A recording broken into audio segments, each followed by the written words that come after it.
Transformative Bildung, who are the organizer of today's event. And today's event is also funded by the federal program Demokratie Leben, Live Democracy, by the Federal Ministry of Education, Family, Senior, Women and Youth. And I have the pleasure of moderating today's talk about an important and sensitive issue. So before we really get into the talk and before I introduce who is sitting next to me, I will start with some organizational issues. Today's talk will not be free of controversy, as we are tackling a difficult issue and we do not want to brush over faults lightly. But it should be free of hate and disrespect towards each other. Therefore, we have given ourselves some rules that you have probably already seen passed out or on the walls here in the room, which are, as you can guess, basic rules for conversation and interacting with each other. But especially important to our conversation is that you treat each other and our guests with respect. That also means, after the first half of our talk, which will be conducted here on stage with the two guests, we will give the space for questions to you. But questions in this case really means questions and not political statements or lengthy reports. We would ask of you not to use this event as your own political platform, but as a way of interacting with each other and with our guests on the panel. We want to facilitate a space for conversation and interaction, so please also respect that in your issuings and in your attitude. Emotions are okay and necessary, but the most important thing is to keep an open ear and an open mind for what everybody has to say. So, having gotten this out of the way, let me introduce the speakers and our conversation partners for today's event, Hamza Howidy and Shai Dashevsky. Hamza is an activist for peace and against antisemitism and Islamism. He is originally from Gaza, but he has escaped in 2023, also due to his criticism of the ruling Hamas. Since then, he has been a vocal voice for peace in Israel-Palestine, in the German and English-speaking debate, and is part of such groups or part of the founders of the groups Realign for Palestine. Shai Dashevsky is a cook by day and a peace activist by night, or rather 24/7. He was born and raised in Israel, where he became active in union and peace activism, working with Jewish and Arab Israelis and Palestinians. He moved to Germany 8 years ago and also became active here, especially after October 7th, for example, going to German universities with the project I'm from Israel, ask me anything. And today we will ask him anything, hopefully. So Hamza and Shai met in Germany and have been cooperating in various projects facilitating conversations between Israelis and Palestinians. So the two of them have already talked many times, both of course in private as during events similar as this, whereas I am the new factor here. But I hope we can still make this conversation not boring to them and most especially not boring to you, our audience, and hopefully engage in a fruitful discussion. Hamza, Shai, thank you for being here. Let's give them one more round of applause, and I would ask for a bottle opener for us to stay hydrated. Sorry.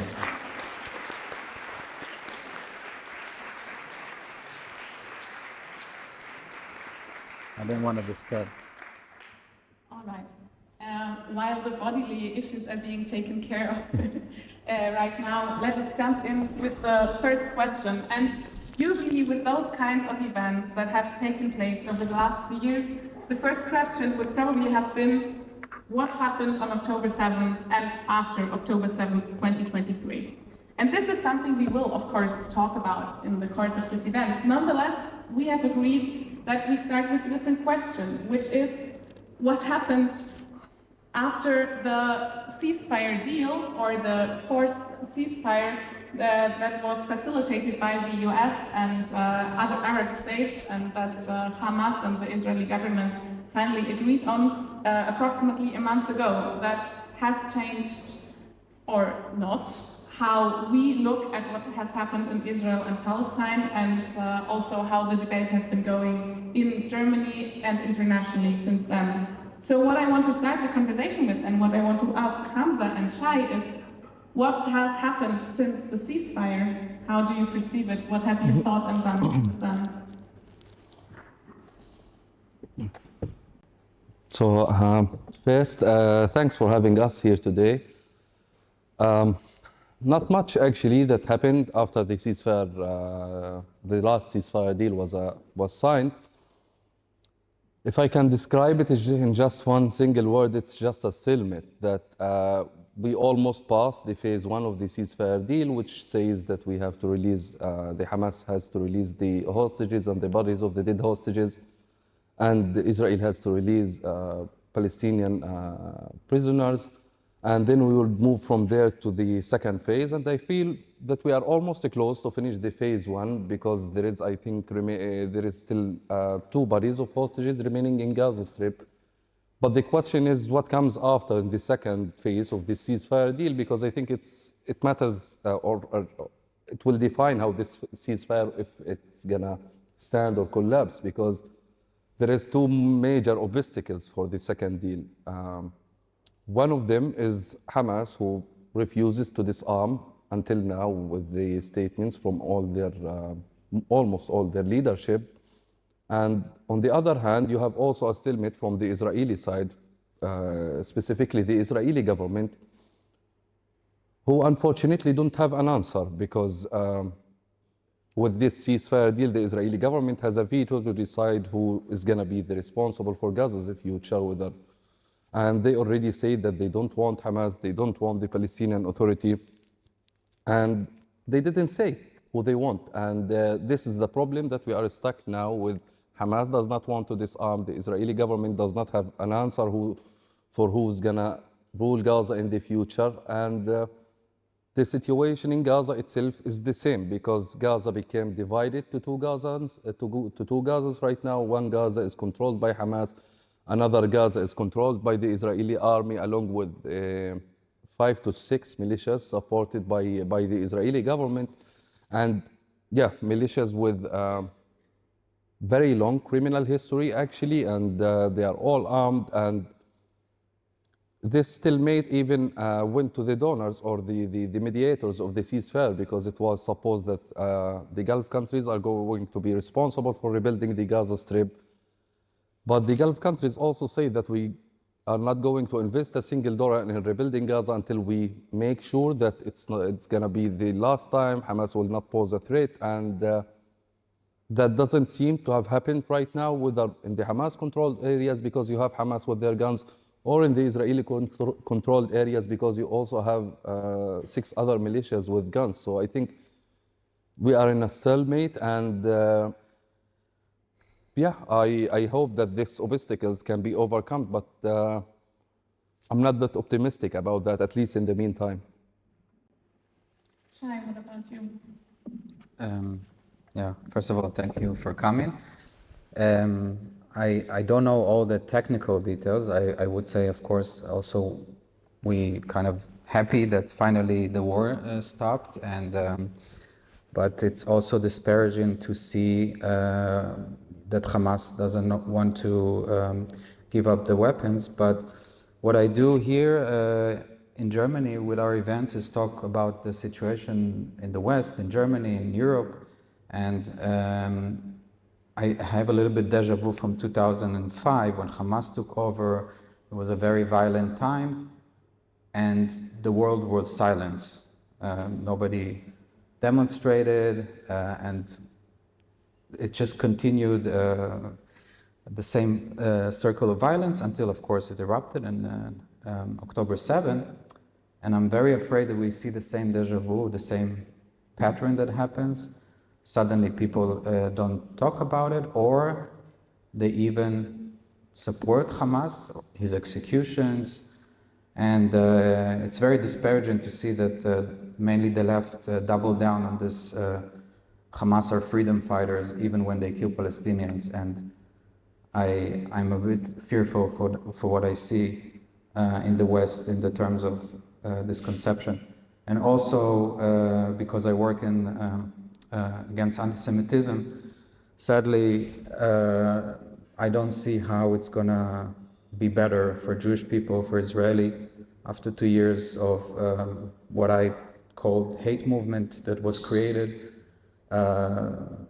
mainly by the left, unfortunately, that is the biggest hate movement towards Jews since the Nazis, and we have to live with this.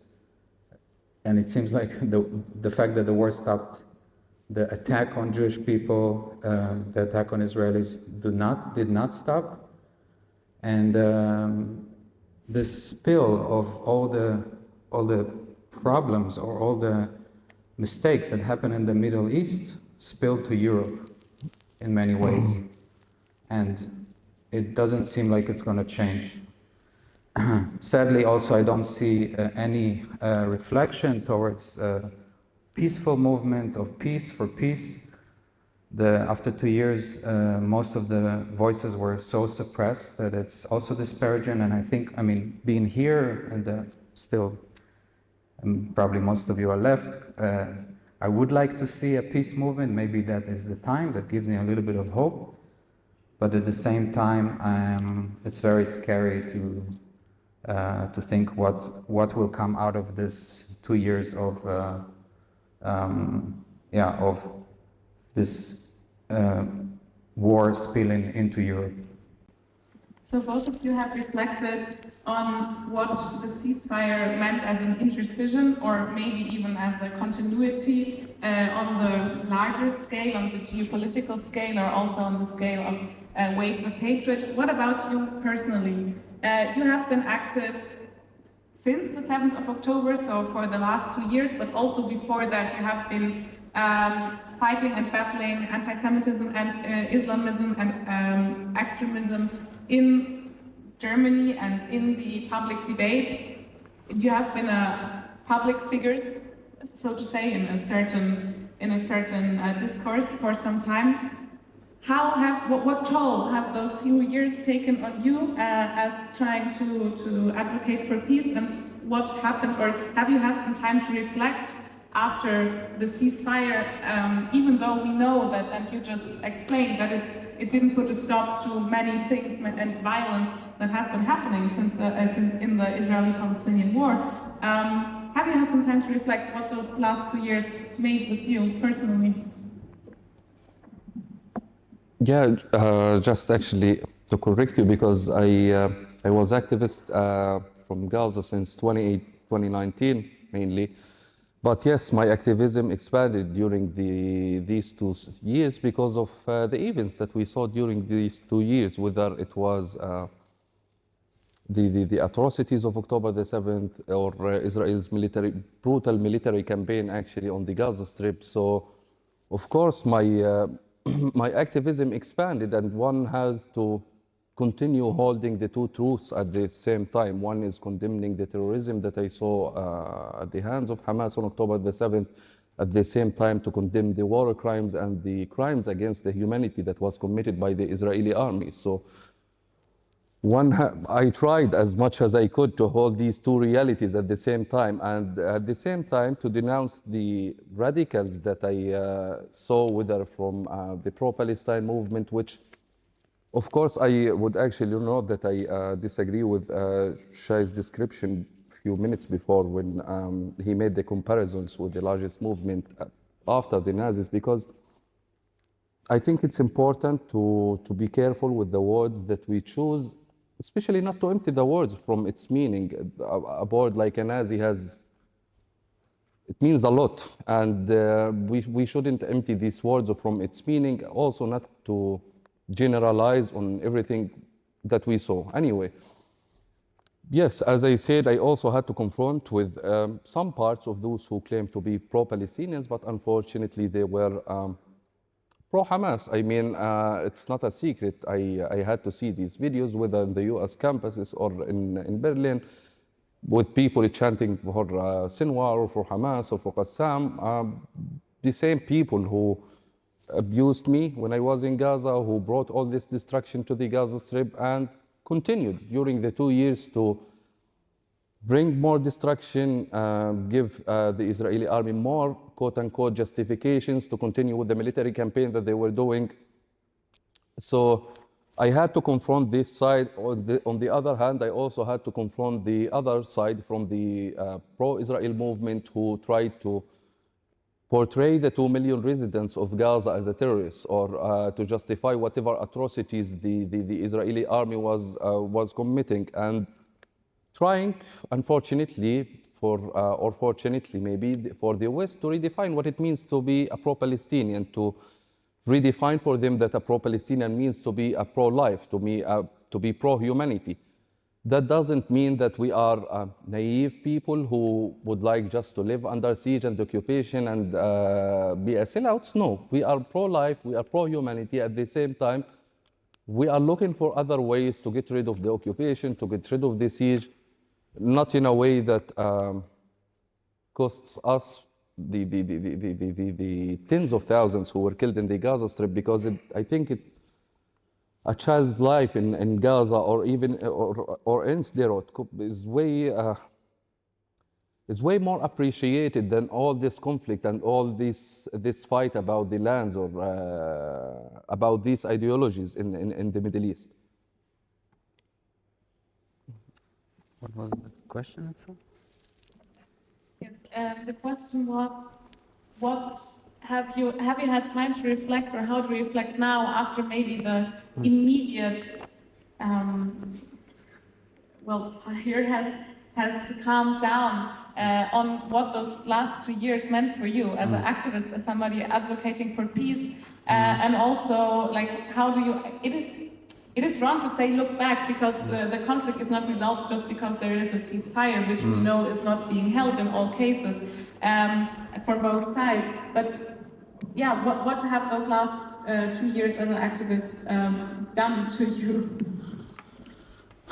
I mean, even it's hard to just say as an activist, as Israeli, as a Jewish person, seeing people celebrate 7th of October, giving baklavas outside my window is I already met with the reality without being even active, and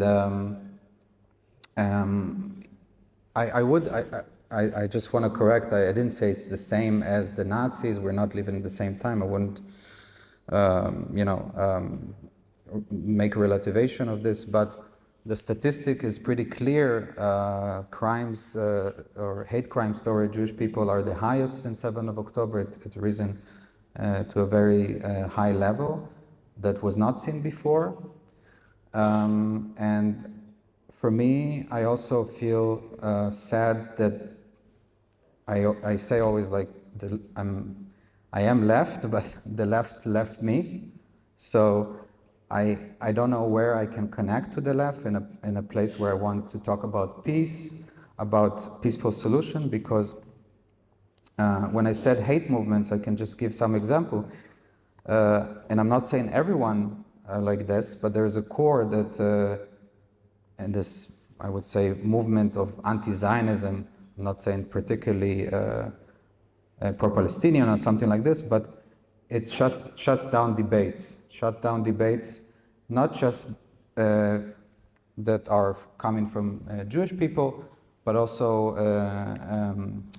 people who want peace from the Palestinian side, or people who criticize Hamas, and kind of like narrowing down the conversation to a very black and white narrative, and there's no nuance, and that's, I think, what we try to do together. We do our own things, we do our other events, our other panels, but I think what we want to do to help each other, and hopefully a peaceful movement in the future, is to give voice to those voices that want peace, want something different, and to also give them protection, sadly, in those days, to enhance them, and to make sure they're safe and not being attacked. Yeah, that's my realization. Shai, you said that at some point you didn't know where to connect, who to connect to. Yeah. But you did connect Hamza, Yeah. and you did meet. Yeah. So could you tell us about how you met, how you learned about each other, and how you got to be speaking, came to be speaking? Because I guess it was in Germany that you met? Yes, yeah, Shai. I mean, I saw Hamza tweets pretty right away. I don't know, like a couple of weeks after 7th of October, and I really felt like almost, I don't know, I felt really happy to see that finally we have a voice that is pretty clear against terrorism, a voice for peace. And I followed him online, and just like a friend of mine met him, I saw a photo of them together, and I said, you have to give me the number, and I tried all my best, all my research to get to know him, also other Palestinians, and to do something together. I didn't know back then what, but I knew I had to meet with him. For me, it made sense to go back to my roots. What I did in Israel is to stand together for peace with Palestinians. It wasn't something crazy that came out of nowhere.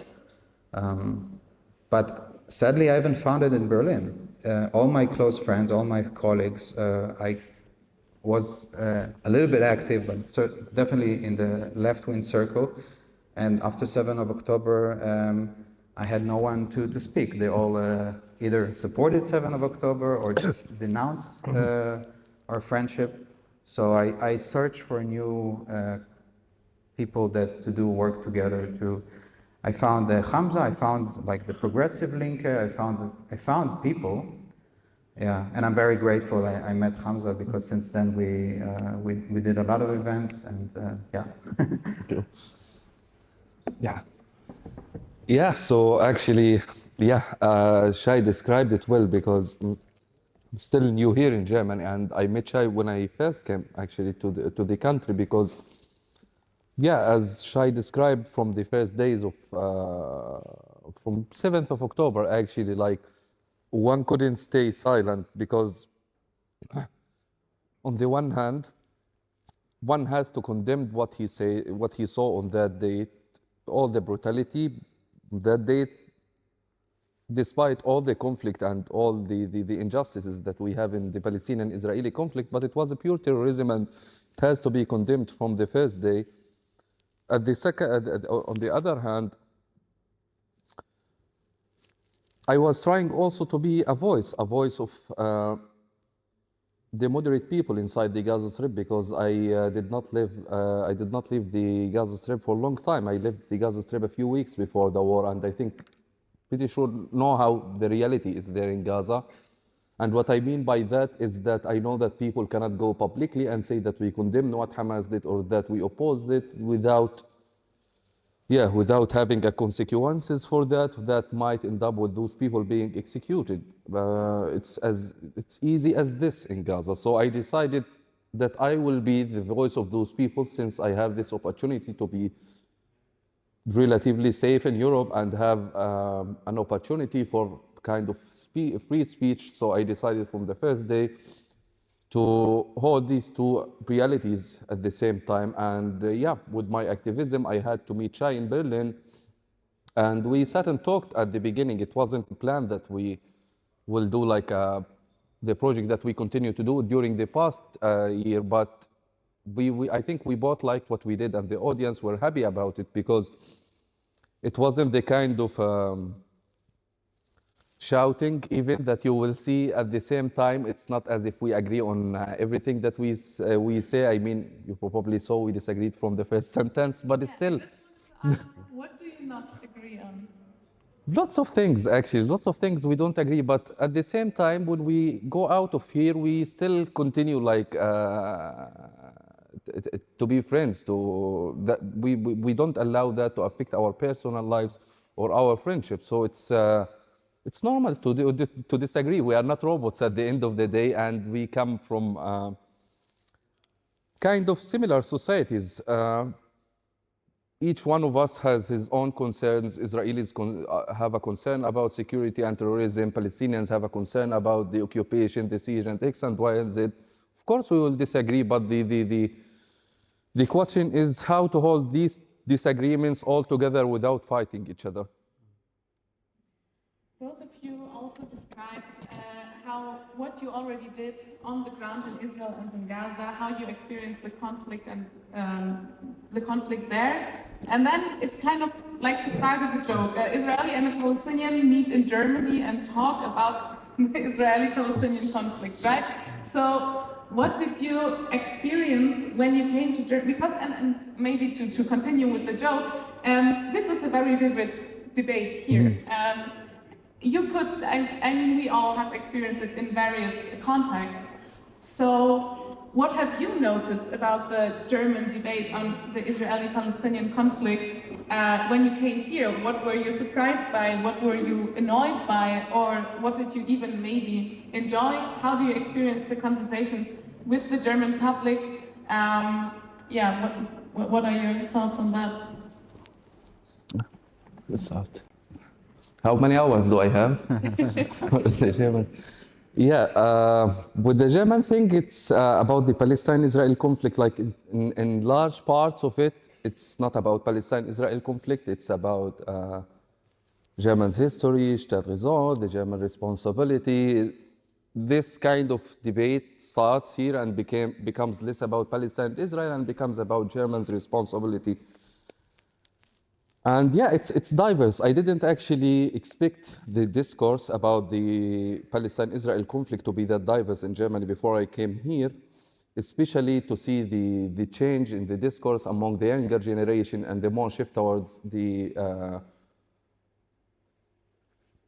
supporting the idea of recognizing a Palestinian state, because I think based on the poll that was done by the F Institute, I guess it was more than 60% of the German society want the German state to recognize the Palestinian state, something I never expected to see actually, because we know that Germany has a not nice position from the Palestinian state, or one has to describe it like this, because you have this, or what I noticed is the difference from the German government, the German media, and the German public. If you want to the German government, to the German media, you have this racism towards Palestinians. It can be defined as anti-Palestinianism, and it goes to multiple places. One of the incidents is a Palestinian who worked for Deutsche Welle, and he was dismissed of his work on October the 7th, before he even say his opinion about October the 7th, because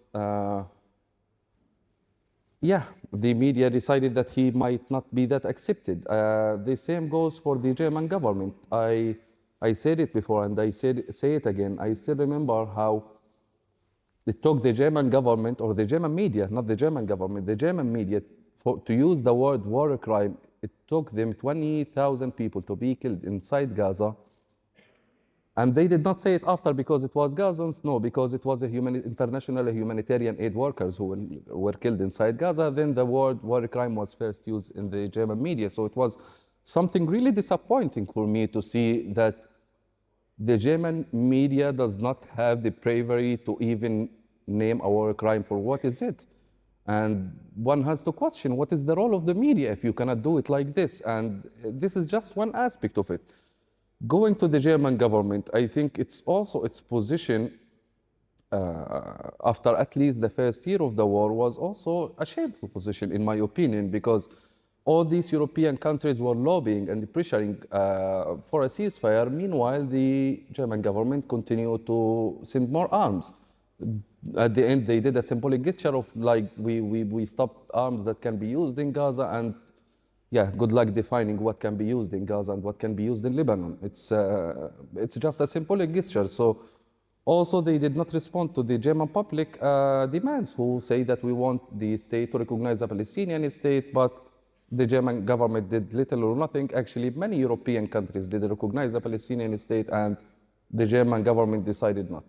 Anyway, going to the German public, I was surprised at the beginning, happy of the support that the German public is supporting the Palestinian cause and all what's happening in it. At the same time, not all of that support was meant to the Palestinians or to the Palestinian cause, because it was in some parts of the younger generation more of an attitude towards maybe anti-Israelism or something like that. It was proven by the many incidents where Hamas was executing, shooting, torturing, abusing, lastly, even after the ceasefire, executing innocent Palestinians in public, and to see little to no response from the German public, because I do not want the support from the German public when or only when an Israeli kills a Palestinian. I want this support no matter who kills a Palestinian, even if he was a Palestinian. This killing should be condemned no matter who did it. That's it. Maybe, Shai, before you answer, Yeah. just to let the public know that we will also open the debate for questions after Shai reflected on the question and on the German debate, and then we can open the German debate. So please be prepared in case you have a question to ask it in English or German, but maybe first, Shai, you wanna say what you think about Germans debating the Israeli-Palestinian conflict, or what your negative and or positive experiences with that have been? Yeah, so actually, no, I agree with pretty much everything Hamza said, but again, I would talk from my experience when I talk to students mainly. I don't think the legacy media have so much impact today. What I see is that people are mainly online, get information, are in echo chambers, and that is a little bit more scary for me, because that is much more radical, and the legacy media also kind of like try to do the same. I don't think there is a media that is not biased in some way anymore. They kind of pander to the trends, and what I see is that we talked a little bit about this, but the importing of other ideologies into the conflict, that is also a bit frustrating, that people try to impose their own views, their own ideologies, and just copy paste their own. Like if it's in Germany, it's the past with the Holocaust. If it's in Turkey, what they have to do with the Kurdish people. In Ireland, what they had to do with England, and so on. Instead of focusing and seeing the nuance of this conflict and trying to resolve it. And that is mainly what I see on the street. I had another thing to say. All right, but maybe first we will let the Germans reflect on their role, or ask you questions, because, and now I would ask the light to be dimmed a little bit, because I really can't see who's raising their hand. But yes, anybody who's interested in asking a question can raise their hand really high. We will hand them a microphone. I see somebody in the front here. Okay, so we have a question here and a question back there. Please keep it to a question and not a statement. I would appreciate if I can ask you the question in German, because it's easier for me and you can translate. Mich würde interessieren für beide von euch, wie wird in den Orten, wo ihr herkommt, also in Israel und in Gaza, eure Arbeit als Friedensaktivisten vom Mainstream wahrgenommen, und wie hat sich die Meinung des Mainstreams in Gaza und in Israel in Bezug auf eine friedliche Lösung für die Zukunft in den letzten 2 Jahren verändert? Thank you. I will shortly translate, and then you can touch upon the question. So we were asked, or you were asked, on the one hand, how is your activism for peace perceived in your places of origin, so in Israel and in Gaza? What does the mainstream opinion think about it? And how has the mainstream opinion discourse, both in Israel and in Gaza, changed when looking at a peaceful solution of the conflict? Has there been any new development in the last 2 years? Actually, now I remember what I wanted to say before, and it's kind of connected, that what happened also in the last 2 years is that there were a lot of protests in Israel and in Gaza against Hamas, and in Israel to stop the war at all costs, not just for the benefit of Bibi staying in power. And that's kind of connect to what I said before, that the farther you go away from what's happening on the ground, the farther people, political movements translate it to their own ideologies, and I found it very sad that there was not enough emphasis of two people that actually demonstrated against their own government, not to hate the other side, to stop the war from both sides, and this was not mentioned in the West almost at all, definitely not copied as a kind of like demonstrations. There was a much more black and white mindset than actually what's happening in Gaza and in Israel. Part of this, again, I don't know if it's really connected to the question that I already almost forgot, but what I liked is that there was a lot of protest. Like there is a frustration from 7th of October. Of course, there's radicalization. Of course, 7th of October left a lot of people very disbelieve in the peace process. But at the same time, you see that in time of war, where very right-wing government that is very oppressive, people still go out and demonstrate, and I find it like very inspiring, and hopefully this will be a change in the poll in the next elections. Yeah, I think my answer is not very much different from Shai's, because it's not easy to talk to people about peace while they are being bombed, starved, or whatever inside the Gaza Strip. And the same goes even for the people in the West Bank, because also in the West Bank there is attacks by the settlers against the Palestinian communities. And I wouldn't say that I'm in the majority position inside Gaza. That doesn't mean that those people do not want peace, but that means that those people are angry right now. Those people, like almost every Gazan family lost someone during this war. So it's not easy to go to those people and to tell them we will make peace together. Of course, it's the right decision, it's the right thing to do, but it will take time for those people to heal from the trauma that they had during this time, and to make them believe again that this is the only way forward. I think whether here or there, there is a belief in peace, but what peace means to each side is maybe different.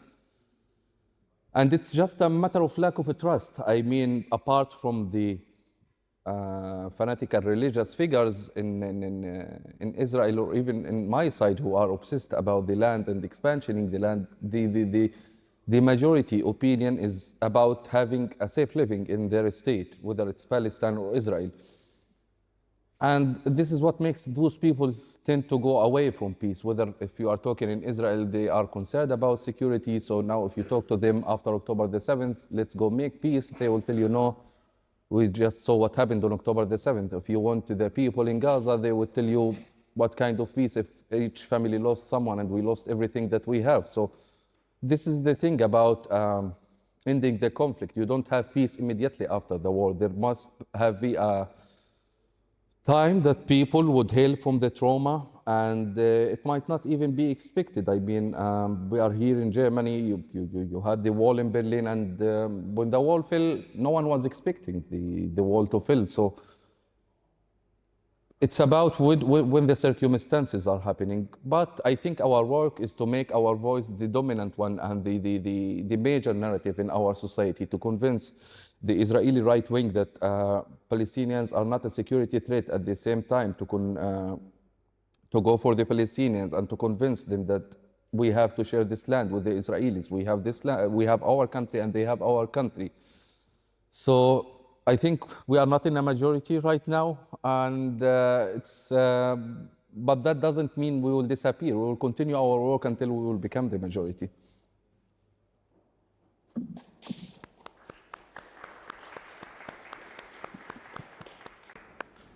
Dort hinten sind zwei Fragen, vielleicht können wir beide zusammen aufnehmen.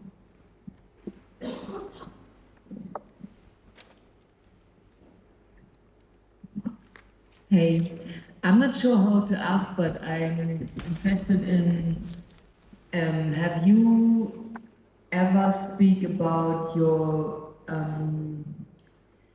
definition of freedom to each other? And if yes, what was the outcome of that, if you want to share? That was a very philosophical question. Let's also take the next one and then we can answer them together. Hi, Hamza. Thank you for doing this event. I want to ask Hamza a question.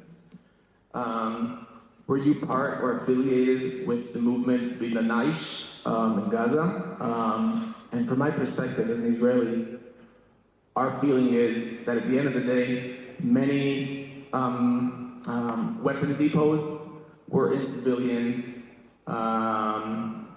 attire.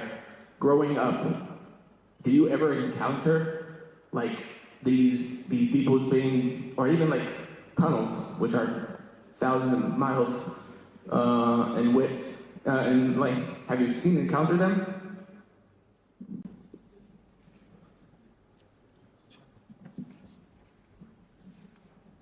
So what is freedom? What does freedom means to us? It's a really good question. I mean, I know what it means for me. I would be happy to hear what Hamza thinks. Well, I still believe in two-state solution. I mean, I think nobody should be evacuated from any place. I don't want to fight for any ancient lands like a lot of the settler believe, or Hamas and extreme jihadic movements in Palestine believe. And because I know the price, we lived through the price, and I'm a little bit older. I remember the Intifada, and when I hear people think that freeing Palestine is more Intifada or from the river to the sea or more October 7. I mean, I'm sitting here because we've been through this already. Like, we are living those mistakes. We don't want to repeat that. So I still believe in two-state solutions. It doesn't have to be specific one. We don't have to agree on every details.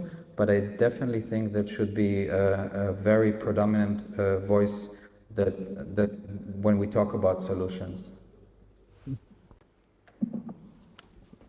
Yeah, I mean, for the question about the freedom, I mean, yeah, I can give an answer as a human being, and I can give an answer also as a Palestinian, as a human being, the right to say whatever I want, to choose all your preferences without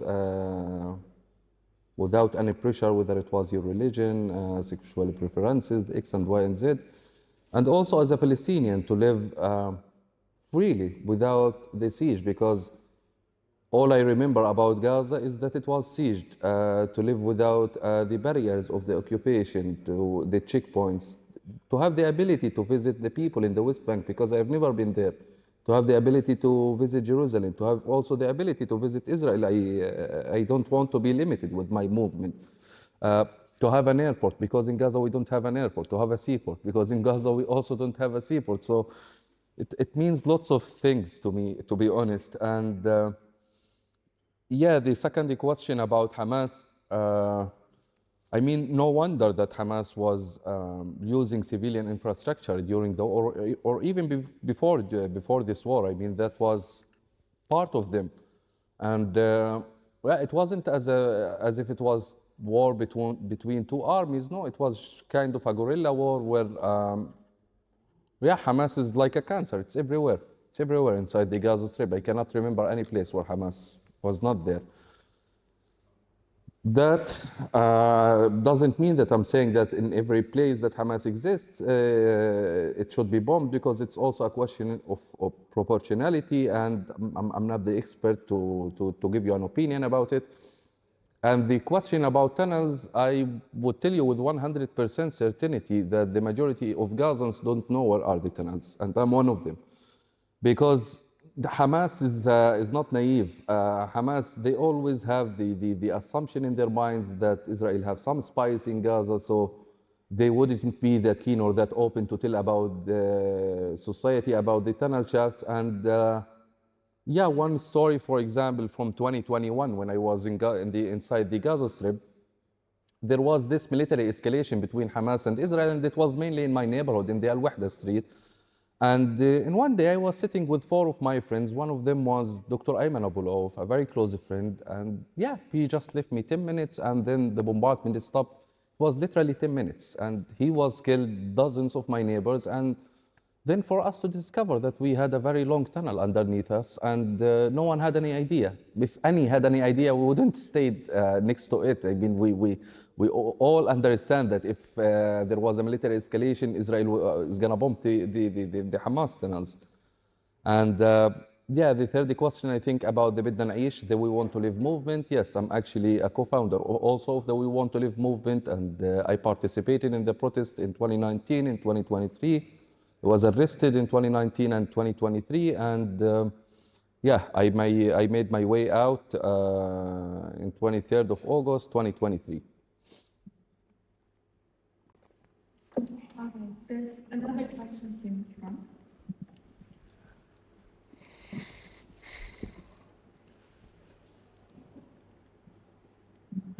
I wanted to ask if, as German residents, would you advocate for Germany to stop supplying weapons for the genocide in Gaza? You talked about protests, but not all the protests are the same. So, would you advocate for Germany to stop supplying weapons for the genocide? Of course, twice. I think I mentioned the arms thing a few minutes ago. Yeah, I just mentioned it, and I said it was one of the shameful positions for the German government to continue supporting the arms, when all the European countries were lobbying and pressuring for ceasefire and more humanitarian aid to the Gaza Strip. The German government actually, yeah, almost vetoed on that decision by the European Union, which was a few weeks actually before the war, when the Rafah crossing was closed. So yes, of course, I was an advocate of that. I mean, after all what we saw, these arms should have been stopped, and the ceasefire should have been imposed on the Gaza Strip. Shai, is that something you and Hamza agree on? I don't actually know if it really would help. I'm not against or for it, but at the same time, I don't know if you know, but Germany buys technology from the Israeli army for much more money. For example, the Arrow system that was sold for 4 billion euro, while the German shipment, we're talking about something like 300 million euro in military equipment, which most of it is non-deadly. Doesn't matter. I do think Germany should give pressure, but I just find it very very kind of a double standard. I would also maybe say to Israel, maybe don't support the Arrow system defending Germany. I'm sorry to be so provocative when people on the street are calling to kill Jews and Zionists. I also don't feel comfortable with this, but it is politics, and I guess that's one of the things, how to also delegitimize Israel. I'm not saying it's not a good way to pressure, but if it's just made to delegitimize the existence of Israel, for example, then I do have a little bit of a problem with this, because Israel also fight Hezbollah, other terror organization, Iran, and as the only democracy in the Middle East, I think it does need. Yeah, it is. Sorry for the facts. So, yeah, I mean, I'm not for war, but if we need to defend, then we will defend. And people, I mean, I'm sorry to say that. Plus, it's not going to make a big difference, except for political gain. So I think if you want to help the Palestinian and the Israeli, and if you want to have peace, you should demonstrate for this. You should call for peace instead of just demonize one side. Again, we talk about the narrative of the black and white kind of narrative, who's always wrong, who's always right. And I think that's why we are here after 2 years. This could have ended much longer, much shorter, if people would demonstrate to pressure both sides. If we would see the same amount of criticism on Israel, also on Hamas, actually I think many lives could have been saved. And that's what's bothering me. So thank you. Yeah. There's one question. Let's take two questions again. One question here and one over there. She was very emotional about Where's the microphone? Sorry, Yes, alright. sorry, die hat mich gerade schon angetippt. Ist das okay, oder? Yeah, sure. Yeah. Okay, I wrote this down for my mom because she didn't want to ask. thanks. Although Palestine has kind of governing authority, elects through states of state sovereignty and military power, and considering that Palestinians have faced decades of oppression long before Hamas even emerged, what political or diplomatic or civil strategies do you guys view as viable to resolve the ongoing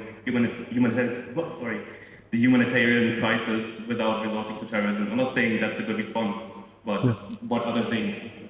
They feel helpless. So I think that's the reason why Hamas is so strong, because people, they don't have any power and they can't do anything about oppression or for their freedom, like Hamza said. So what other things you see the Palestinians can do to end up in a two-state resolution?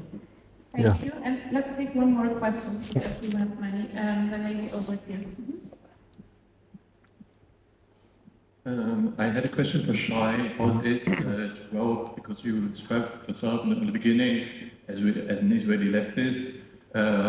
If you could describe, maybe also not for the last 2 years, but also for the last maybe like 10 years, or also when you were still a teenager, when you started your political journey, how it was for you to currently have a right-wing or even right-wing, extremist right-wing government, because it's also like I think an important fact that the Israeli left doesn't really play a big role anymore since the 1970s. I don't really know about your birth date, but I do know that there's a constant power government of Benjamin Netanyahu since the 1960s or something, and that the Israeli left doesn't play a big role anymore. Who wants to go first? Yeah.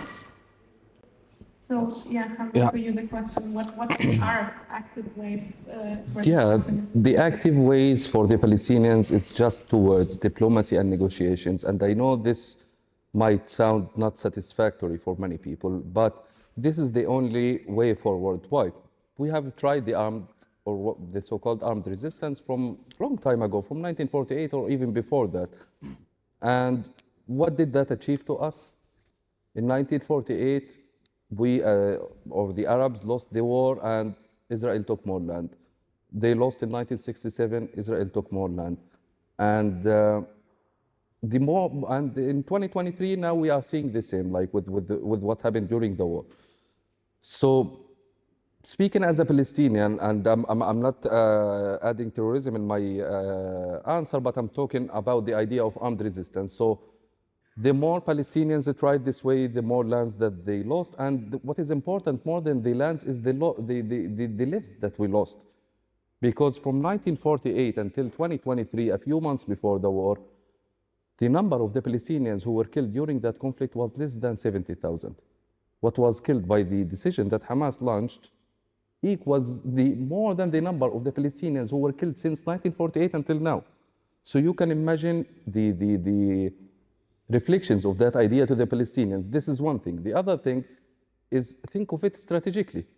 How many children lives were saved by those guns? Zero. There was not a single child who was saved by those guns. And a part of the idea that it became more than the legitimate idea of armed resistance to become terrorism, and even for those guns to be pointed to us as a Palestinians. Because those guns were pointed to me in 2019 and I was jailed and I was tortured by them. And I was jailed again 2023 and I was tortured by them again. So these guns became also a weapon to the decent Gazans, not only to the Israelis. So the more that the Palestinians used these guns, the more that they lost. And I know that this answer sounds hard, but this is the only way that we have, is diplomacy and negotiations. It might not happen today, it might not happen tomorrow, but this is the only the way forward. And talking about the other question, I think it was for Shai, but I just wanted to point for one thing, because the guy described that the left in Israel is dying since the 70s. I don't think this is true or accurate, at least, because there was an Israeli left. There was an Israeli left, and there was kind of an acceptance to the idea of peace, to the extent that we signed the Oslo Accords in 1993. That wasn't a long time ago. I'm not saying it was dominant, but still the left mattered in Israel until the Second Intifada, actually. And this links it to the question about the arms and the guns, because also in the Second Intifada, when the Palestinians started their violence in the Second Intifada, we are the ones who started it back then. And immediately, the polls in the Israeli society shifted from going for a peace deal to opposing a peace deal. And until now, like from the Second Intifada until now, there is no Israeli left. Like this is how I perceive the left in Israel.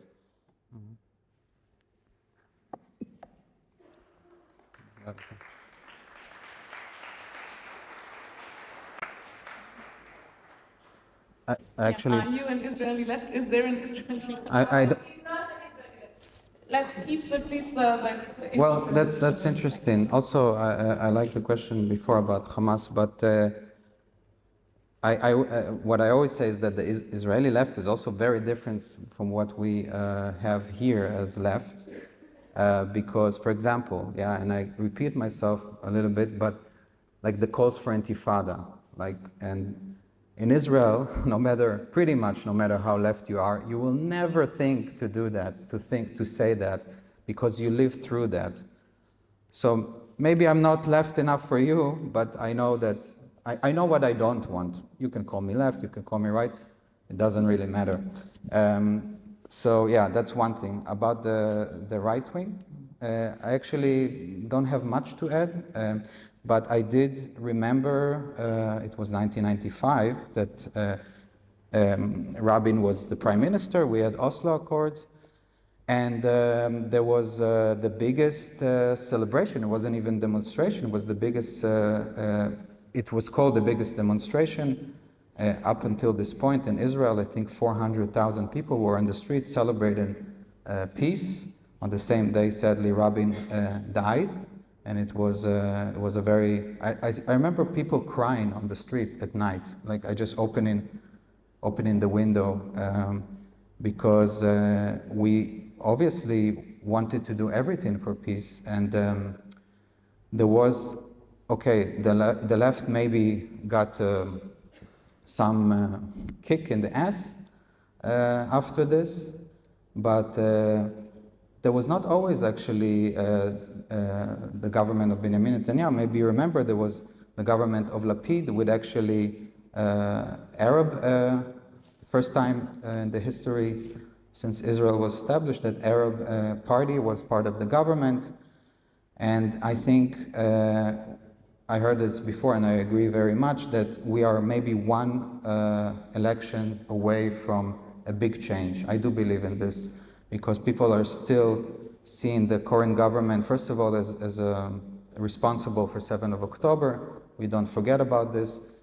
People on the street demonstrating constantly, and we also very much against the rise of right wing. Like, at least I see that people are on the street wanting to change it. So for now it seems very dark, but I really hope it will change fast. We still have a lot of parties that are center-left that are against this government. And what I see now, especially with the violence of the settler, that there is a reaction from the left, the very strong, condemning it and thinking and seeing the Gefahr, the danger of the rise of the right wing that start to manifest in very dark laws that, for example, the punishment, the death punishment that was suggested and passed. So people are very, very concerned about this, but we'll have to see. I cannot promise anything. Yeah. There's a question over there. Yeah. Hello. You guys seem to be very concerned about the rise of antisemitism in the West. I wanted to ask, firstly, how do you feel about the very large rise of Islamophobia in the West? And also to ask if you feel accountability, since connecting between Zionism and Judaism obviously does not help the rise of antisemitism and actually harms it and legitimizes it. As you know, the choice of words is very important, such as intifada, clearly very offensive, but also the state of Israel uses words just like that, and like the word terrorist, just like they can call 13, 14-year-old children terrorists, and now legitimize their murder. So I would love your answer on that. Yeah, I mean, when and I think Shai and everyone who stands against one form of extremism, whether it was anti-Semitism or whatever sort, the same principles that made me stand against anti-Semitism is the same standards that would make me stand against Islamophobia. But it also, I'm not disconnected from the reality, and I look at the statistics of the anti-Semitic acts compared to the Islamophobic acts. So it's not a puzzle word. So the same standards that make me stand against this form of extremism, of course, will make me stand against that. But the reason why I'm more active in anti-Semitic acts, because I see more anti-Semitic acts. Does that mean Islamophobic acts does not happen? It does happen. But I'm talking about the scale of each problem, especially from what I'm seeing here in Germany. The second question was about, I forgot. I mean, anti-Zionism, The anti-Semitism. second question was about the linkage of anti-Zionism and anti-Semitism and whether it makes sense to put them together or whether they're the same thing. I think it refers strongly to the German or the international debate on equating anti-Semitism. I mean, this is the issue also with anti-Zionism, because it means many different things for many different people. If you ask me and you defined anti-Zionism by having one state with equal rights for everyone, no matter a Jew or a Muslim, I'm 100% supporting that, because this is all what I want, equal rights for everyone. But if you told me anti-Zionism means that Israelis should pack their bags and go to the sea or to Poland or whatever, of course I'm against such an idea, because I think it's an anti-Semitic thing to say. So it depends on how you define anti-Zionism. If you see it as a one state with equal rights for Muslims, Jews, Christians, everyone, of course, I'm supporting that. But if you define it as one state should disappear and one state should stay, I don't think this is a moral thing to say.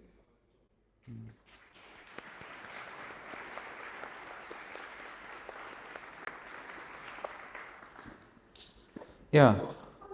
So I'm not sure I can really add so much, but I do think that it's a bit weird for me that mainly people from the left are very triggered from very, very small microaggression, but then when you say to a Jew, you shouldn't be offended from intifada, while I saw my people I know getting stabbed or seeing the consequences of a bus explodes, and it's I mean, I can understand for some people what it means, but you also have to understand what it means for Israelis. And as we talked before, two things can exist in the same time.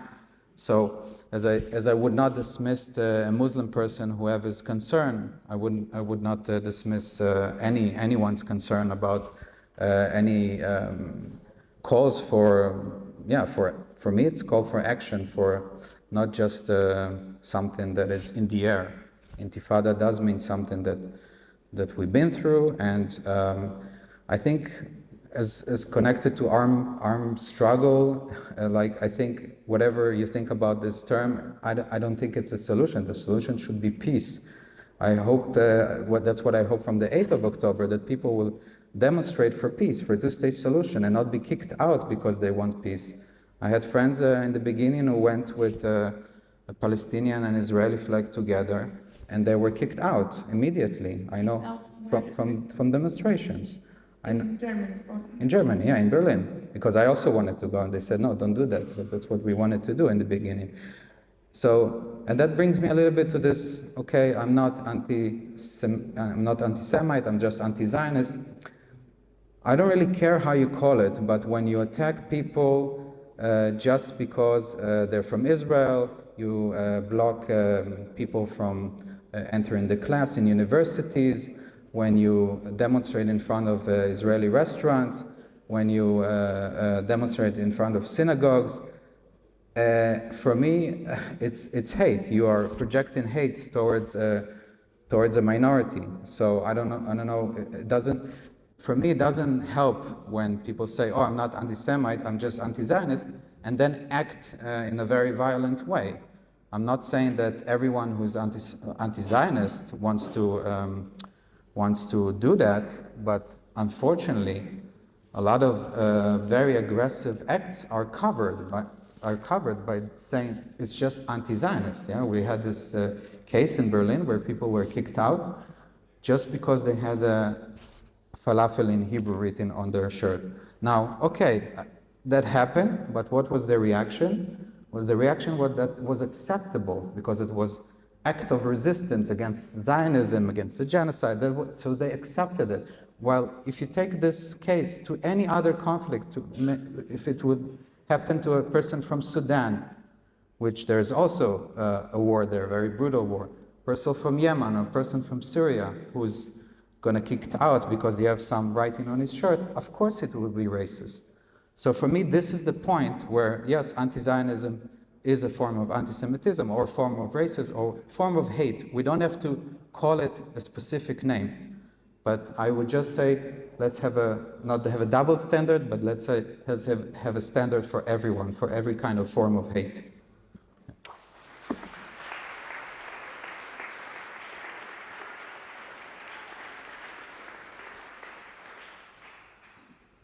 We have the time for some more questions in case you want to discuss something else.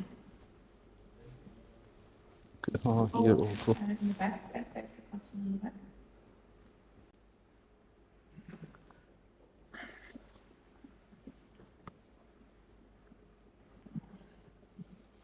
First of all, thanks for you two being here and for the linXXnet Collective for organizing this panel.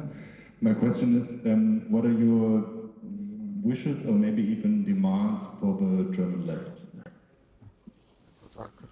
Yeah, that's a good question that addresses all of us who are sitting here. Do we want to collect another one, or then maybe yes? So are we asking, now what should we do? Is that a question we should ask, or maybe that is too promptly formulated? But what do you are active here in the German context? What do you want to achieve? And what do you hope for? Also, is there another question? I think that's the question. It's very prompt. Yeah. Straightforward. I think since it's the left, so Shai should start. No, I'm not from the left. Shai should start, but it's But controversial it's whether he is, right? Yeah. Okay, but maybe you want to start anyway. What should the German left do? What should we do sitting here? Actually, I don't have really an answer, because I also think when you talk about, sorry, I repeat this word, peace, it doesn't have to be necessarily left or right or whatever.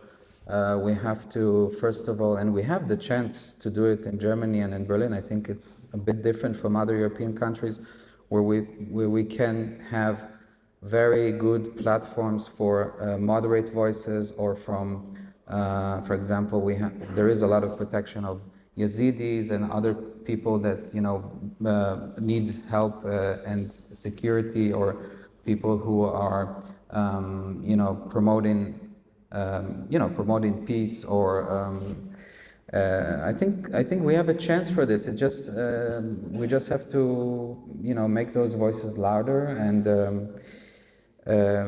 connect more people together instead of dividing and having more panels. I mean, what we do today, I think 2 years ago I could not really imagine, actually, and I really wanted something like this, and it was missing. So yeah, my expectation is to just include more people who wants to have this discourse, and to, again, I don't want to sound again maybe too militant, but to just be very clear where is the line of something productive and something not productive, and to call it out, to call out hate, just like as I call anti-Palestinian, anti-Muslim hate. It's quite clear for me that every voice should be included and not excluded. The same thing about other voices, and yeah, to broad the discussion, to have more nuance, and hopefully this will bring a change. I don't see anything else that could help. Yeah, I mean, not the best one to advise the left, but I will try from what I saw during the past 2 years, because there was a good opportunity with the left. There was a good space for the left, whether it was in the protest, in the campuses, in the university, in places like this. You did a great job with calling for a ceasefire, with calling for more humanitarian aid to Gaza, for the release of the Israeli hostages. This is something that I would start with thanking you for, because we needed this pressure, and I think without it we would have not achieved it. At the same time, this power and these resources that you have, don't waste it on maximalist demands, because that also I kind of saw during the past 2 years.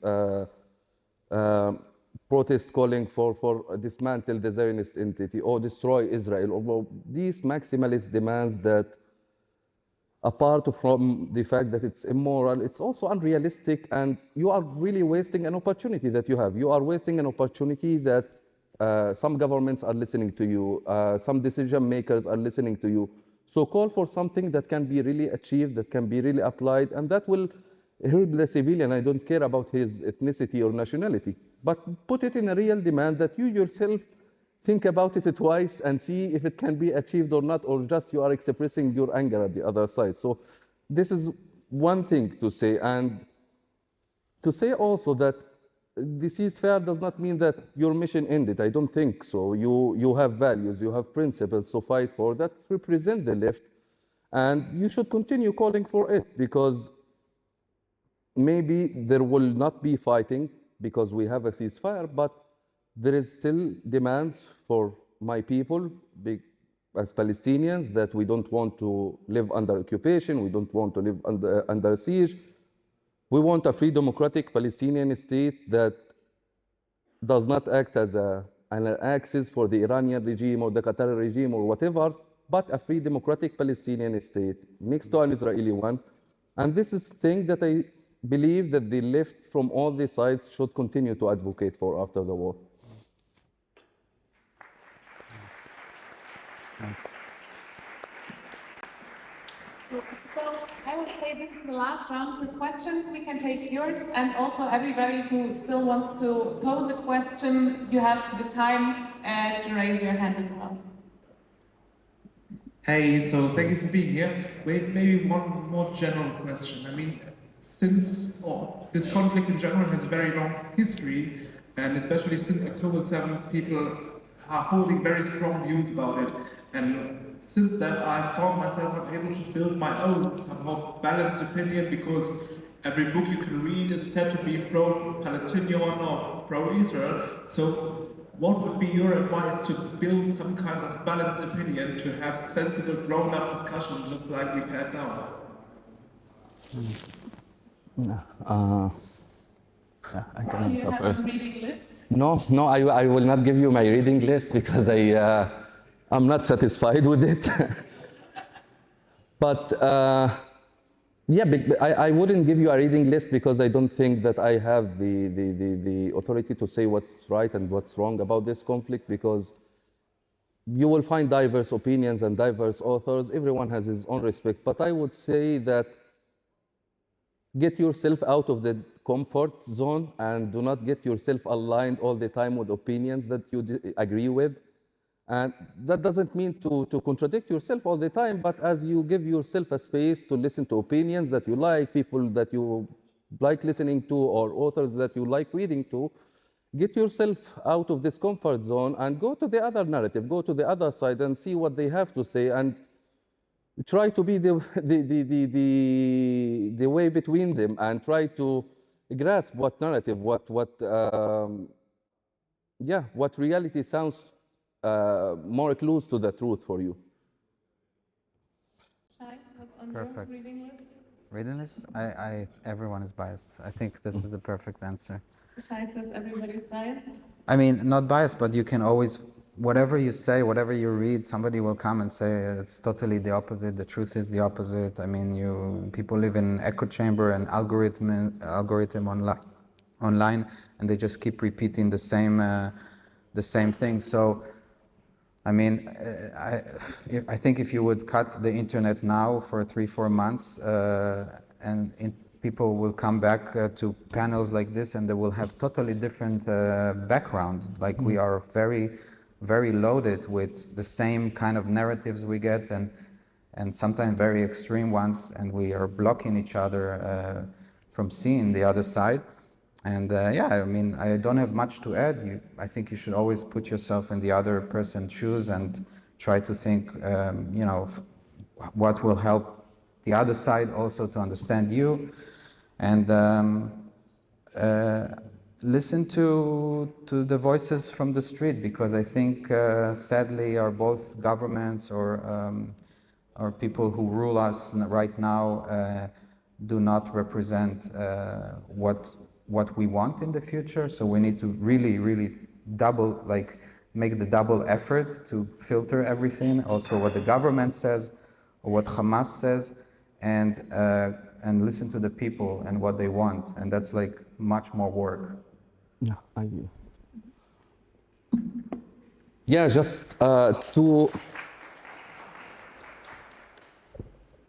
two small recommendations that I think sound for me at least as an objective ones. Like from the Palestinian side, I think it would be or something that I read and I felt it reflects more of the reality that we have is for the Rashid Al-Khaldi, The Iron Cage. He has this book, which is an amazing book that I think would describe for you what it means to be a Palestinian.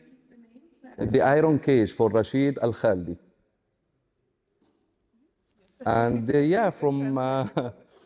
from the Israeli side, I think maybe reading, I like to read for Benny Morris, because I think he's also very close to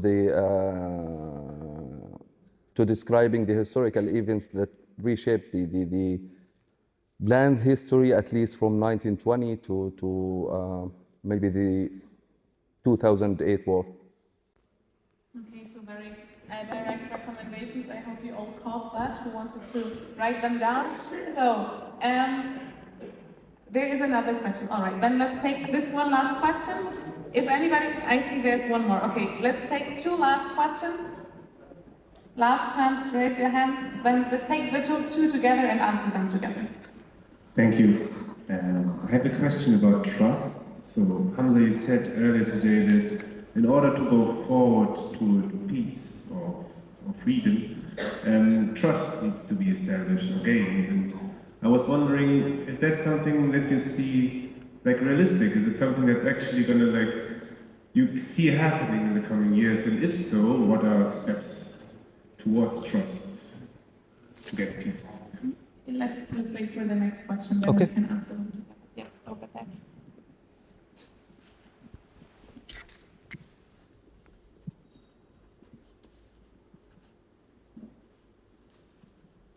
Thank you. I wonder, Shai, how you see the occupation.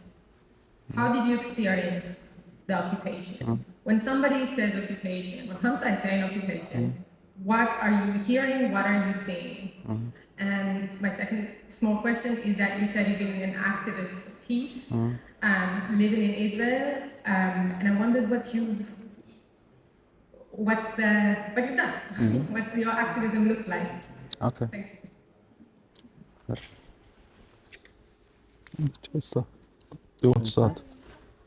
Okay, yeah. So yeah, as maybe said in the beginning, I was a part of a Trotsky left-wing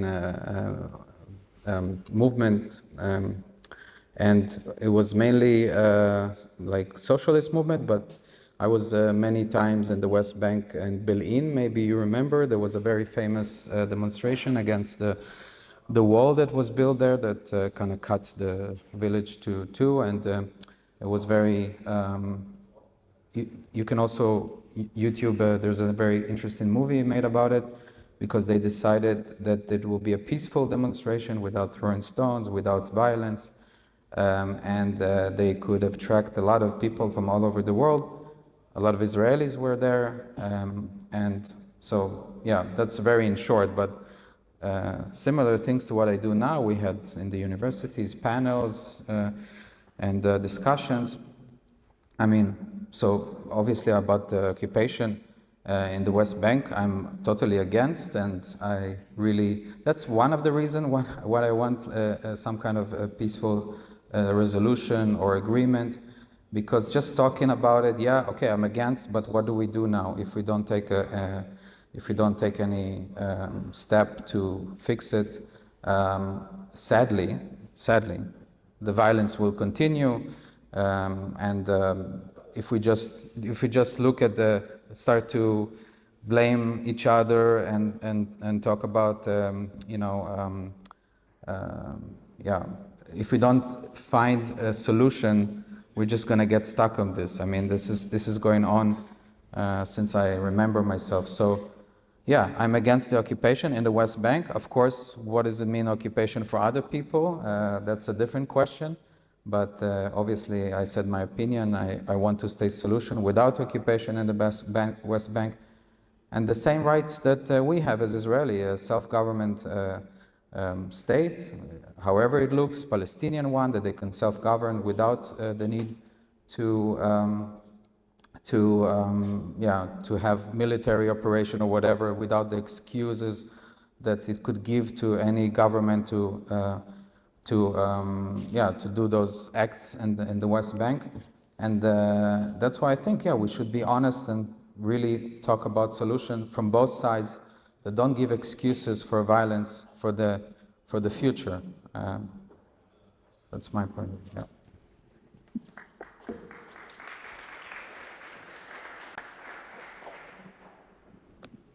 Yeah, I remember the question was about how to rebuild the trust. Yeah, I think the key to that is with more work between the civil society movements on the two sides and more NGOs movement, not a governmental thing, because this is what happened, as I described earlier, after the second Intifada. There was no talks about peace that lasted with us from 2000 till 2008. Between this time, there was work between the civil society movements in Palestine and Israel, which at the end of 2007 actually ended up with the Olmert, the Israeli government led by the ex-Prime Minister Ehud Olmert, to start some talks with Mahmoud Abbas, the Palestinian president, about peace and about rebuilding trust. Of course, that did not materialize, because after that, I think Ehud Olmert was with the corruption accusations, and then they took him down of the government. It did not materialize, but what I'm trying to say is this is the way that led to the talks about peace. And it happened also before, and I think this is the way forward, with more work between the civil societies and to continue the advocacy. This is what we are asking from from you, from the left today, to continue your pressure and to continue your advocacy, because when you take your advocacy and pressure to your government here in Germany, this government will also translate this pressure, hopefully, to the Israeli government and to the Palestinian side to also sit and start re-talking about a resolution for this conflict and how to apply the two-state solution. So it's, I think, more of a civil society work here in the West and also in the lands between the Palestinians and Israelis.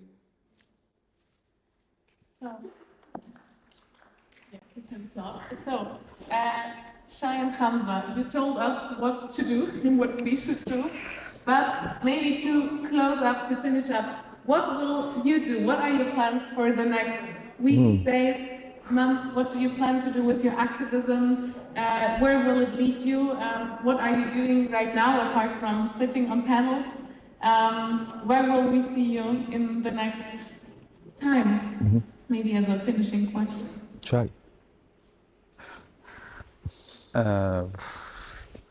I mean, I have to work a lot anyhow, but we're gonna keep doing this kind of work. We have another project in schools.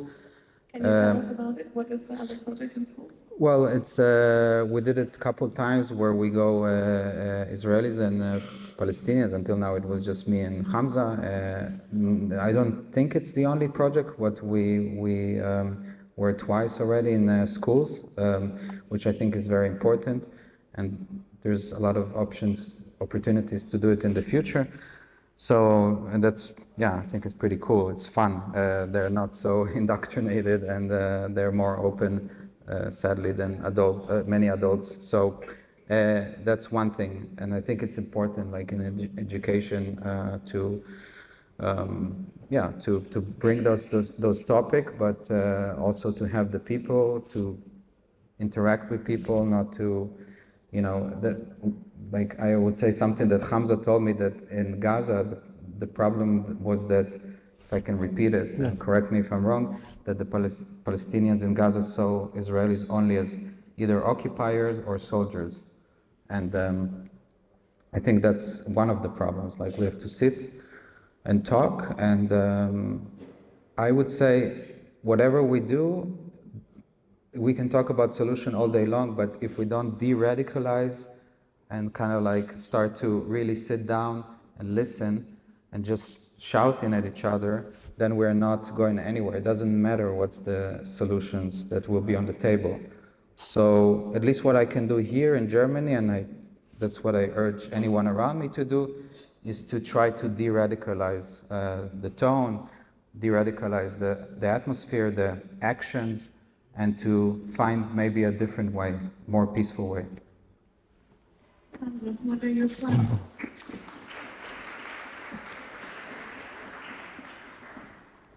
Detox. You notice you always get ballots, but I don't get anything. No, you get the same. You get the same.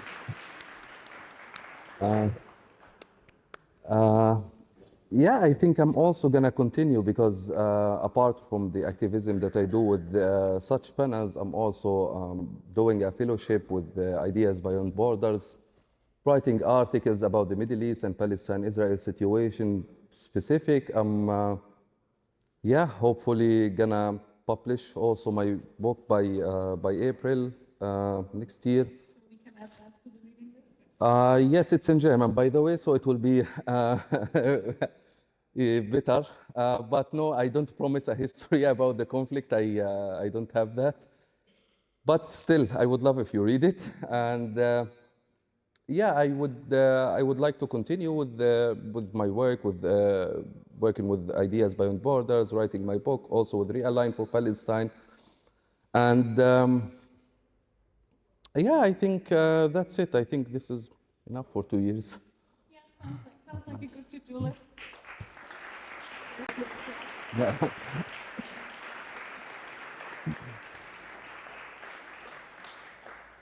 Shai and Hamza, thank you for the talk. Thank you for listening and for interacting with us. We will go down the stage now, but I guess we'll be here, so in case you want to ask a private question, or you can approach us here in the hall. Thank you again to linXXnet and to everybody in the organizing team for making this possible. Thank you to the translators. It's a very tedious job.